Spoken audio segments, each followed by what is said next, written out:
Bonsoir et bienvenue pour un nouvel épisode d'Entrecases. Alors ce soir, j'ai le plaisir d'être accompagné par Lisa, le retour de Lisa dans Entrecases. Alors oui, je suis revenue parce que après mon mois de grève, je suis décidé de me augmenter, donc je reviens. Donc chouette, tu pourras tourner les pages tout à l'heure. Voilà, bah oui. Alors tu reviens pas que pour ça, hein, on va parler d'une nouvelle rubrique. Oui, qui s'appelle les antres d'Entrecases.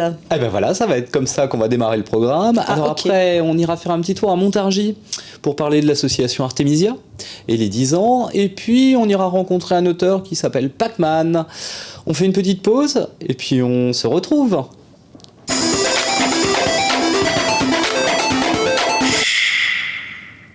Alors, fini le héros des réseaux. Pour l'instant, je pars à l'aventure, je sors du studio, j'arrête Skype, à moi le sac à dos, les routes de France, etc. Alors là, bon, je suis pas allée très loin. Remarque, hein, je suis allée à Paris, je suis allée donc ma rubrique. Comment s'appelle-t-elle? Parce que tout le monde attend. Je l'ai déjà dit, Christophe, c'est l'âge là, je crois. Les antres d'Entrecases. Alors les antres d'Entrecases, c'est simple, c'est quoi? C'est tous ces libraires qui sont spécialistes de BD et qui sont dans toute la France. Donc là, bon, je l'ai fait petite joueuse, je suis allée à Paris. Je suis allée voir Jérôme Lafargue qui s'occupe de la librairie qui s'appelle La Bande Dessinée. Je donnerai toutes les infos après, c'est dans le 18e. Et on peut y aller. Ah bah alors on va le retrouver. On y va. Allez, c'est parti. Eh bien bonjour, j'étais en train d'admirer les énormes BD qui sont dans la vitrine de notre premier invité de l'antre d'Entrecases. Cette boutique s'appelle La Bande Dessinée et on va tout de suite rencontrer Jérôme qui va nous raconter un peu plus sur son histoire. Bonjour Jérôme. Bonjour. Alors, tu es le premier invité de l'antre d'Entrecases. Très fier. Nous aussi. Donc là, vraiment, on peut dire que c'est une antre. C'est-à-dire, ici, tu vends de la BD d'occasion et de collection. Est-ce que tu peux nous en dire plus ? Bah oui, c'est ça. En fait, c'est bien résumé. Je vends que de l'occasion et puis qui vire à la collection parce qu'il y a beaucoup de choses qui sont anciennes. Et puis parce qu'il y a beaucoup de choses qui ne sont pas rééditées, tout simplement. Donc voilà, c'est l'objectif de la boutique. Et aussi de proposer tous les genres de la BD. Les journaux, les récits complets, les petits formats, tout ça. Tu as combien de magazines, BD et tout ce qui tourne autour de la BD ici ? Alors, on ne le voit pas ici, mais il y a aussi une réserve où il y a beaucoup de journaux. Et donc, je dirais, 50 000, 60 000. Beaucoup trop. Comment on arrive à devenir libraire d'une boutique BD ? Alors, pour les autres, je ne sais pas. Moi, c'est une succession de hasards. Je vais taire une partie des hasards. Mais c'est en s'associant avec un copain à l'origine, le fils du dessinateur Carali. Fred, qui a une boutique de cinéma d'ailleurs, pas loin à côté, où ils ont des projecteurs. Et on bossait sur des tournages à l'époque, et on s'est dit, et si on faisait un espèce de repère de collectionneurs? On n'avait pas beaucoup d'idées sur ce que ça devrait être, et puis voilà, on a créé ça à 100 mètres d'ici. Voilà. Puis finalement, on a fait un divorce de raison parce que léger manque de place, quoi. Donc ici, beaucoup de BD, beaucoup de BD d'occasion, mais aussi quelques trésors. Et tu as eu aussi, alors je ne sais pas si tu vas nous le dire, mais donc tu as des trésors, mais tu as eu des gros trésors. Tu peux nous en parler d'un, s'il te plaît ? Ah, si on parle du trésor pour sa valeur, où est-ce que j'aurais eu de plus étonnant et incroyable entre les mains? Ça sera sans doute les deux premiers Lucky Luke qui avaient été achetés pour un gamin en 48, qu'il avait soigneusement couvert, mis sa petite étiquette, etc., mis dans l'étagère et ressorti en 2015 en l'état, donc sous sa couverture opaque, c'était blanc. Et puis Lucky Luke, c'est souple, donc c'est très fragile. Là, c'était incroyable de le voir dans cet état-là. Et ça, je pense que ça se reproduira jamais. C'est vraiment incroyable. Et ça vaut très cher. Alors, est-ce que on peut aller voir dans son grenier? Comment on peut déterminer si on a un trésor ou pas en termes de BD?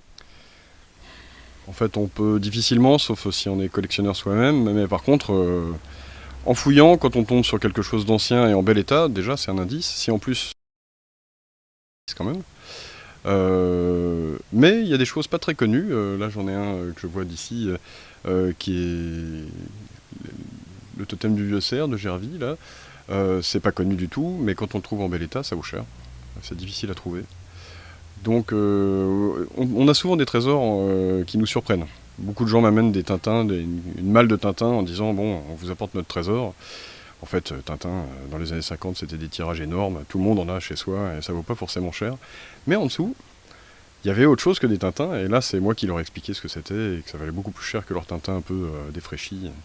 Donc ouais, les trésors, on est surpris. Est-ce que les Parisiens peuvent venir dans ta boutique? Si on habite en province, on peut t'envoyer des photos de choses que l'on a ou tu n'as pas le temps en fait? Si, j'essaye de gérer ça au mieux, mais en fait, beaucoup de gens le font déjà. En province, ils m'envoient sur le site notamment. Parfois même ils regardent à l'avance ce que j'ai déjà, et puis ils m'envoient des listes, et puis je me déplace où ils viennent. Bien entendu, hein, c'est l'objet de la boutique. Alors, on va peut-être finir par le conseil du libraire. Dis-moi alors, je voudrais par exemple acheter une BD pour une petite fille. Qu'est-ce que tu peux me conseiller? Je vais faire mine de réfléchir. Ah aussi, je sais, juste derrière moi, il y a ça. Alors, il faut encore le trouver, mais Totote est un recueil des aventures de Totote qui était publié dans le journal Gros Dada de Choron et Schlingo. Et c'est désopilant, ça fait hurler de rire les enfants et c'est vraiment très marrant, quoi. Ça, je le conseille. Second conseil du libraire, une BD pour un papy qui aime le sport. Alors, pour un papy qui aime le sport et qui aime aussi les vieilles BD, parce qu'il y a aussi des BD modernes sur le sport, mais il y avait toute cette sélection de Superboy dédiée au sport, et à chaque fois c'était un sportif en particulier ou un événement et toute une BD dessus, et à l'époque ça avait beaucoup de succès, c'était très prenant. Et alors dernier conseil du libraire, une BD pour quelqu'un qui a tout lu et qu'il faut surprendre en fait. Ah là je cale, sauf en me tournant là vers cette BD de Will Eisner, qui est sans doute connue des gens qui aiment Will Eisner, mais par contre dont ils connaissent pas cette forme, qui est en fait Les Boucaniers, sa BD des années 40. Alors, il y a cette version des années 70 faite par un illuminé qui avait réussi à se procurer les planches, et aussi des traductions inédites à l'époque. Mais en fouillant bien, on trouve aussi dans le début des années 50 des récits complets, complètement anarchiques. On ne sait pas, ils ont été dissimulés sous d'autres noms. Bon, celui-là est le vrai nom, Les Boucaniers, mais il existe d'autres récits complets où on retrouve parfois même des mélanges de Will Eisner avec des bras cassés de l'époque français. Et ça, c'est vraiment très étonnant. Et il faut le relire parce que c'est très bon. Il y avait déjà du Will Eisner dans Will Eisner à l'époque. Voilà. Eh ben, écoute, Jérôme, je te remercie d'avoir inauguré cette rubrique dans l'antre d'Entrecase. C'est moi qui te remercie. Et je te dis à très bientôt. Avec plaisir. Au revoir. Salut. Ah, c'était super. Tu as vu, je suis incroyable. Étonnant.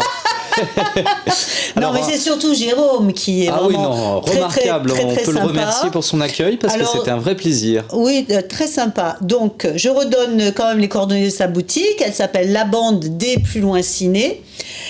Elle est au 83 rue Pajol dans le 18e. Alors, elle est ouverte que les après-midi, de 14h30 à 18h. Parce que le matin, en fait, Jérôme travaille sur Internet. Donc, son site, c'est paris-bd.com. Et là aussi, il vend beaucoup de choses sur son site.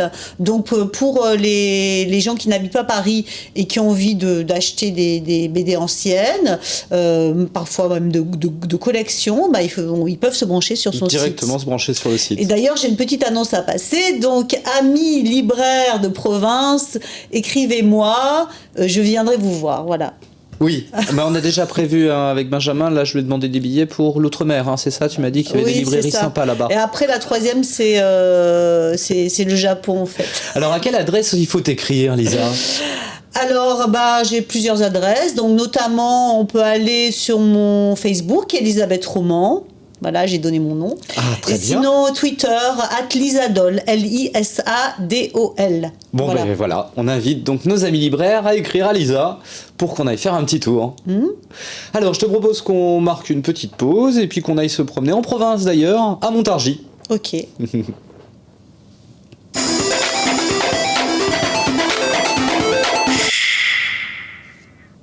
Alors, on va pas aller s'y promener tout de suite, mais c'est au moins pour vous l'annoncer, puisque ça sera pas ce week-end-là, mais le week-end d'après, une manifestation dans le cadre des 10 ans d'Artemisia. Donc voilà, il y a 6 auteurs qui vont être invités à la médiathèque de Montargis. Vous pouvez voir l'affiche qui a été dessinée par Chantal Montelier. Alors, c'est une affiche que vous connaissez bien, hein, pour tous les amateurs de Tintin. La page au portrait. Je croyais que c'était Gaston Lagaffe. Oh. Non. non, je plaisante. Lisa, franchement. Donc ça a lieu le samedi 18 novembre. Il y aura une rencontre le matin, rencontre dédicace bien sûr l'après-midi, et le soir une table ronde à partir de 17h. Alors on peut revoir, on a une image des différentes auteurs invités, puisqu'il y aura bien sûr Chantal Montelier qui est la cofondatrice d'Artemisia avec Jeanne Puchol. Il y a Sylvie Fontaine, Perrine Royon, il y a Marion Laurent et Cecilia Capuena et Sylvia Radelli que j'ai oublié. Et bien sûr, Watch est partenaire. Donc c'est avec Watch. Voilà, donc je vous donne rendez-vous si vous avez envie d'aller vous promener un petit peu dans la Venise du Gâtinais le samedi 18 novembre et à 17h pour la table ronde et pour toute la journée. Ah bah voilà les auteurs d'ailleurs. Donc on reconnaît Sylvie Fontaine avec son dragon, Cecilia Capuena juste à côté, Chantal Montelier au milieu, Marion Laurent en bas, Sylvia Radelli en haut à droite, et puis Perrine Royon pour la petite personne. Tu connais la petite personne ? Ben oui. Ah, c'est super. J'ai même dîné à la même table que... Ah oui, c'est vrai, oui. tout à fait.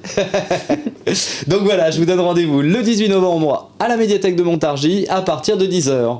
Allez, on marque une pause et puis on va se promener ailleurs. Ok.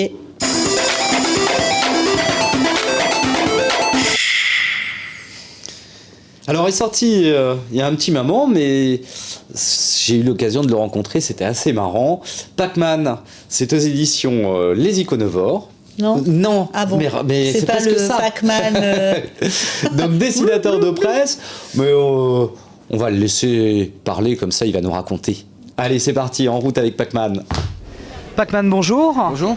Alors est sorti en avril aux Iconovores le numéro 5, Pac-Man, Rouge Champ et Humour Noir.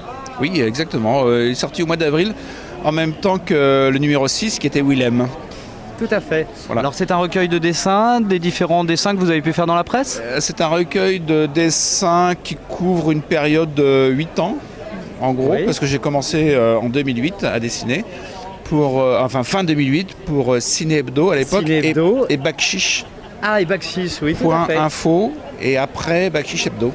D'accord. Et donc c'est une série de dessins qui sont parus dans ces magazines, dans ces hebdos, dans ces journaux qui ont disparu aujourd'hui, sauf Ciné qui est devenu mensuel. Et on vous retrouve dans Ciné Mensuel tous les mois. Exactement, tous les mois, pas toujours tous les mois malheureusement, mais souvent.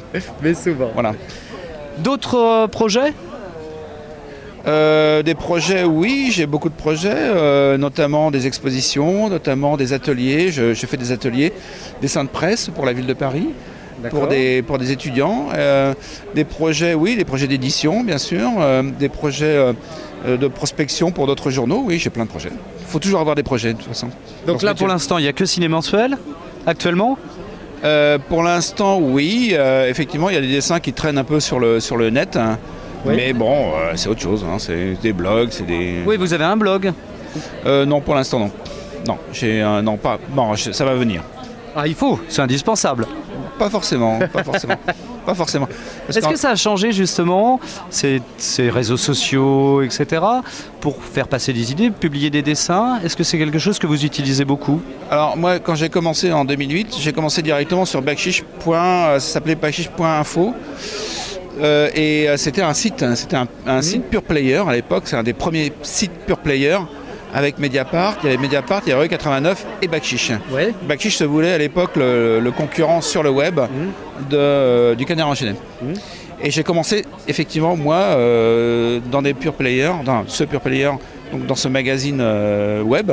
Oui. J'ai commencé là. Donc j'ai commencé à envoyer mes dessins qui paraissaient à l'époque sur le net. D'accord. Et après, j'ai continué par Ciné Hebdo. Et donc là, mes dessins sont parus sur papier. Sur papier, ouais. Ouais. Ouais. Et puis bon, voilà. Donc j'ai commencé sur le web. Donc moi, ça me dérange pas du tout et je trouve ça très très bien. Oui, ça permet de toucher un autre public aussi, peut-être. Oui, alors il y a une grande différence entre les magazines. À l'époque, quand je travaillais pour Backchiche.info, Backchiche payait les dessinateurs et malheureusement sur les réseaux sociaux, comme on dit, ça ne paye rien. Si on a beau avoir un blog ou je ne sais pas quoi, ça ne paye pas. Donc, mais par contre, j'ai eu la chance de commencer sur le web par un magazine qui payait. Ouais. Un petit peu, mais qui payait quand même. Voilà. Donc on vous retrouve prochainement dans Ciné Mensuel, ça peut-être. J'espère. Et puis dans diverses expositions, la prochaine exposition, on pourra vous voir où? La prochaine exposition aura lieu dans un cabinet d'avocats qui est l'avocat de Ciné et j'ai préparé une 50aine de dessins sur le thème de la justice, des procureurs, des avocats, des huissiers de justice, des prud'hommes et tout ça. Donc ça doit pas être triste, ça. Non, c'est un peu sévère contre ces professions. Mais bon, j'espère qu'ils le prendront bien. J'espère que vous n'aurez jamais de problème avec la justice alors. Bon, c'est déjà fait. Ah bon. C'est déjà fait. Pac-Man, merci beaucoup. Mais je vous en prie. Et puis à très bientôt dans notre case. À très bientôt. Au revoir. Au revoir. Alors quand vous re-regarderez l'émission en replay, vous pourrez vous apercevoir que derrière Pac-Man, on voit Yves Frémion qui est assis à une table, on aperçoit Perrine Royon, hop, qui pareil passe dans le champ, il y a Sylvie Fontaine qui est pas loin. Qui est en train de mettre un PV aussi. Et aussi. Mais ça, justement, fallait pas le dire, c'était pour le cadeau bonus. Donc voilà, Pac-Man, assez marrant à découvrir donc dans Ciné Mensuel, dans les prochains Ciné Mensuels. C'est toujours un plaisir. Moi, j'aime bien parler du dessin de presse. Et avoir toujours un dessinateur de presse, ça serait bien. C'est indispensable. Alors, je vous propose qu'on marque une petite pause et puis qu'on parle un petit peu de sorties BD parce qu'il y a eu quand même pas mal de choses là qui sont sorties.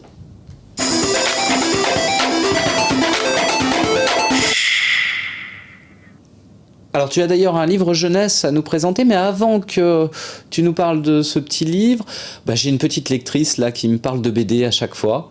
Oui, donc, tu exploites des enfants maintenant. Oui, c'est dingue, hein. Voilà. Donc il y a 15 jours, elle nous parlait d'une bande dessinée et puis là elle revient, la petite Cassandre. Allez, c'est parti, on l'écoute.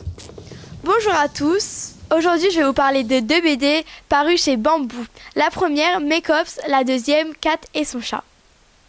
Mécops, dans cette histoire, on retrouve des jeunes filles qui s'amusent, qui rigolent. Donc, au début, elles vont faire un exposé et le meilleur exposé gagnera un voyage. Donc, pendant le voyage, on retrouve des aventures, des rigolades. Donc voilà, cette BD est vraiment bien. Kat et son chat. Donc moi j'ai beaucoup apprécié l'histoire, elle était très intéressante, très marrante. C'est des gags en une page. Ça raconte l'histoire de Kat et Sushi. Donc Sushi c'est son chat. Donc son chat est très catastrophique, il ne fait que des bêtises. Donc c'est vraiment marrant. Donc les images elles sont très belles, très expressives. Donc voilà, je vous encourage à la lire. Merci de m'avoir écouté et je vous encourage à les lire. Merci, au revoir, à une prochaine fois. Alors c'était pas facile, hein. Chouchi c'est son chat. Moi je n'y arrive même pas, bravo Cassandre. Donc voilà, 2 albums parus chez Bambou. Alors toi tu as un album aussi à nous parler. J'ai lu un livre. Tu as lu une bande dessinée? J'ai lu une bande dessinée. Alors donc, Les Cochons Dingues, par Laurent Dufresne et Miss Prickly. Moi je vais la montrer. Voilà, je te la donne. Donc c'est une bande dessinée pour enfants, hein, c'est un peu ma spécialité, tout ce qui est pour enfants. Donc c'est très rigolo en fait, c'est l'histoire de... Alors attends, je sais plus s'il s'appelle César ou Oscar, bonjour la mémoire, César. C'est un cochon dingue qui arrive dans une maison qui a déjà un parc avec d'autres cochons dingues et l'histoire c'est que il va vouloir s'échapper de cet endroit. Voilà. Alors ça c'est l'histoire et puis c'est une grosse partie de cet album, mais il y a aussi une partie qui est très intéressante et qui est pas mal à la mode en ce moment. C'est-à-dire on ne fait pas que dans le ludique, on fait aussi dans l'éducatif. Donc il y a toute une partie à la fin qui est traitée aussi pareil de façon BD avec plein de détails sur les cochons d'Inde et leur vie, et leur vie. Vraiment, c'est pour les enfants qui aiment les animaux, qui ont un cochon d'Inde ou qui veulent en avoir. C'est un petit guide pratique. Après, il y a un truc sympa, c'est des petits autocollants. Tu vois, on peut en mettre de partout. Et puis, voilà, après encore des choses pratiques sur... donc, je trouve ça pas mal maintenant, c'est-à-dire que tu mêles le ludique à l'éducatif. Voilà. Avec une partie d'explication. Ouais, très bien. Donc ça... les cochons dingues chez Delcourt. Chez Delcourt. Voilà, je le conseille. Très bien. C'était ma lecture de l'année. Hein. Non, je vais t'en faire lire d'autres quand même. Allez, tiens, on reste un peu en jeunesse. Ah, tu connais ça? Ah bah oui, c'est mes chouchous. Ah bah alors. Bah oui, j'adore Midam et... Midam, voilà, Game Over, ça c'est le dernier sorti. Ah bah je vais pouvoir te le prêter alors pour que tu le lises. Oui. Chez Mode Fabrique, voilà. Bon. Le Game Over. Est-ce que je commence mon tournage? Allez, vas-y, oui. C'est pour ça que tu es revenu d'ailleurs. Oui, maintenant que j'ai été augmenté, je suis un peu obligée. Hein. Donc on retrouve tout l'esprit de Game Over. Oui, c'est vraiment très drôle. C'est vraiment. C'est pas fait que pour les amateurs de jeux vidéo. Moi qui ne joue pas, par exemple, je me suis amusé sur plein de gags là. J'ai trouvé que c'était vraiment très très drôle. Donc voilà, c'est très marrant. Le dernier Midam. Alors ça c'est très beau. C'est des gens bizarres aux éditions Cornelius. C'est une réédition de Nicolas de Crécy. Tu connais pas ça? Non.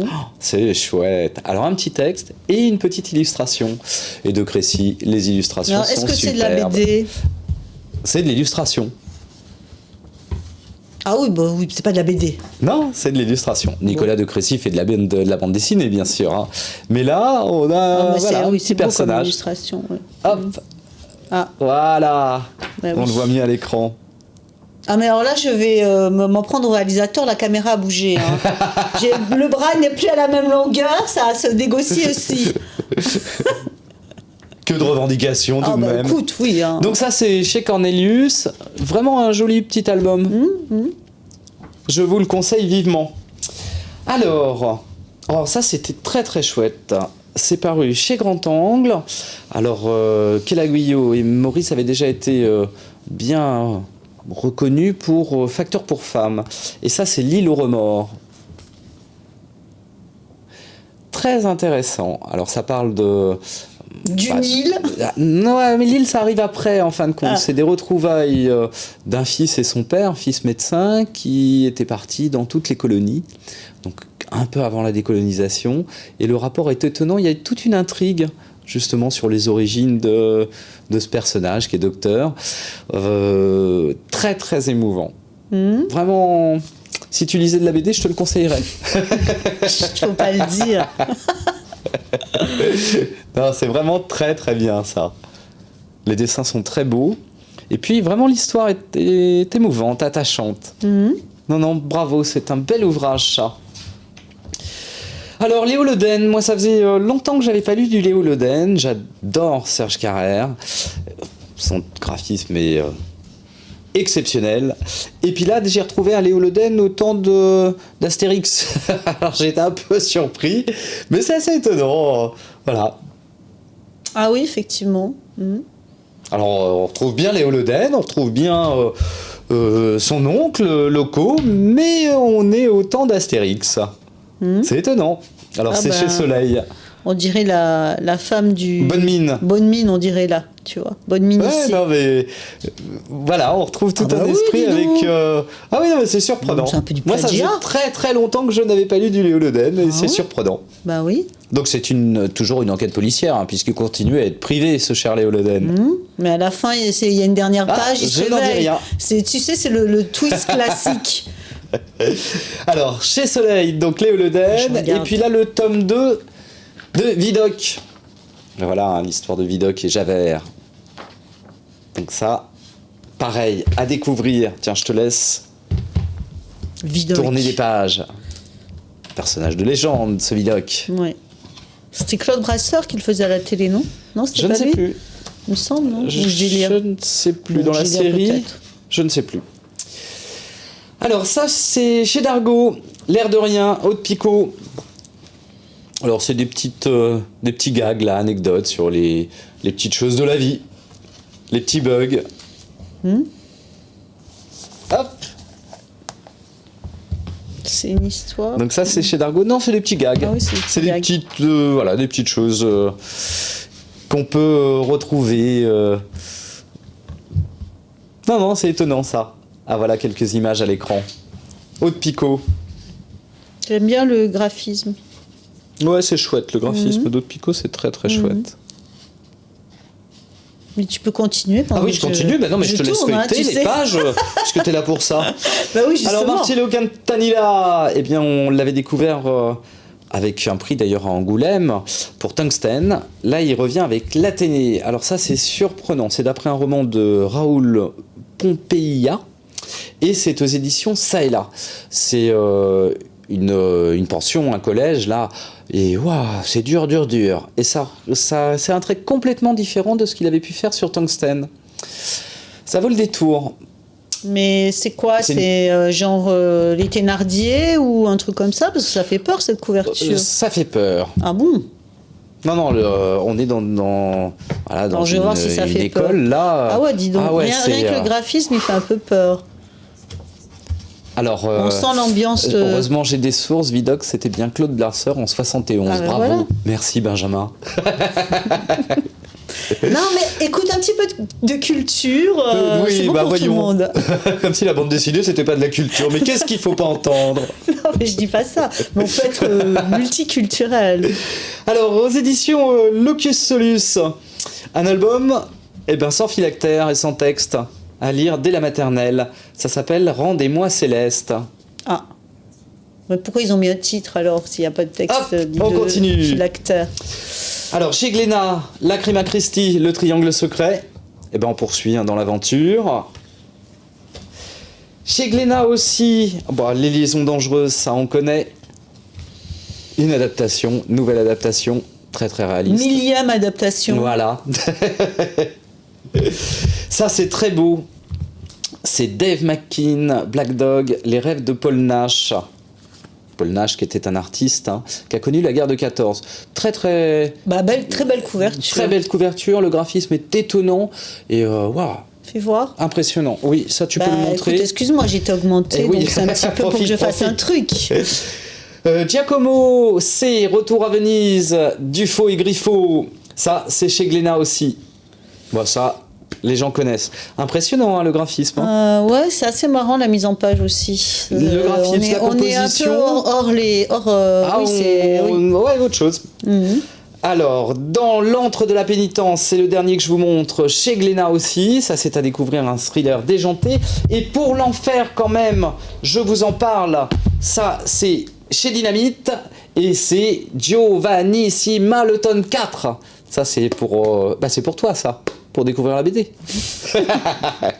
Alors, vous pouvez nous retrouver bien sûr sur toutes les box ADSL, nous voir en replay sur le site de Watch, continuez à nous envoyer des petits messages sur Facebook parce que ça, on adore. Lisa, c'était un plaisir de te revoir dans Entrecases et on se revoit le mois prochain. Le mois prochain, pas de problème, je serai Tahiti, là. Guadeloupe, on va voir avec Benjamin. Ouais, Tahiti, c'est pas mal.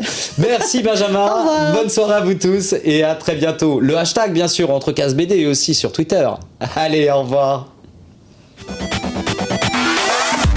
Comme ça, j'ai pas eu le temps d'en parler.